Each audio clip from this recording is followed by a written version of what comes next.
Good morning. It gives me great pleasure to see the Hungarian Ombudsman's Office celebrating its 20th anniversary, not least because we are, office-wise, the same age. In November, the European Ombudsman's Office also celebrates 2 decades of life. An institution reaching 20 years of age is no doubt a milestone. It is, so to speak, out of infancy and adolescence and entering into its mature phase. But advancing age should make us think not only what has been achieved in the past, but should remind us of what is still to be done. For if there is one thing that I am sure that myself and Mr. Laszlo Székely, and indeed everyone present today, can agree on, it is that the work of an ombudsman is never finished. That is to say that we can always strive to do better. We can always ask ourselves whether the basic principles upon which our offices stand, independence, impartiality, and working in citizens' best interests, are being upheld. When I look at the European Union, I see public institutions that already practice high standards of transparency. For example, the European Commission has begun to publish meetings of senior officials with lobbyists. There are stricter rules to avoid conflicts of interest when civil servants leave their jobs to work in the private sector. And EU decision-making is becoming much more open than in the past.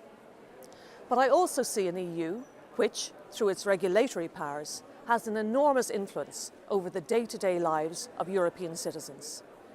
So it needs to do even better, be even more transparent and more accountable than it already is. While the work of your office, Mr. Székely, naturally differs in scope to mine, my work is essentially about ensuring that EU institutions do not abuse their powers. The underlying aims are the same, which means national ombudsmen and the European Ombudsman should work together where possible. And indeed, this particular day, International Human Rights Day, is a fitting date to speak of the first and very successful collaboration between my office and the European Network of Ombudsmen. We conducted a parallel investigation into the conditions under which migrants, not accepted for EU asylum, are returned to their home countries. I am very happy that the Hungarian Ombudsman took part in this parallel investigation. The investigators of all participating Ombudsman offices had a very fruitful meeting in October in Madrid.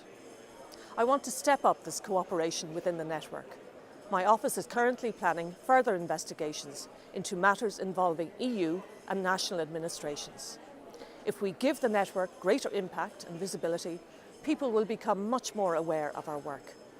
This will increase the numbers of those turning to us for help and will eventually raise the general administrative bar across the EU as citizens come to expect higher standards. 20 years is both a blink of an eye and a lifetime in terms of political, economic and social development. Some of the transparency measures I am asking of the EU institutions, and indeed that EU citizens are asking of them, would not have been thinkable 2 decades ago. I find this a very inspiring thought for mine and for your future work, and I wish your office a very happy anniversary.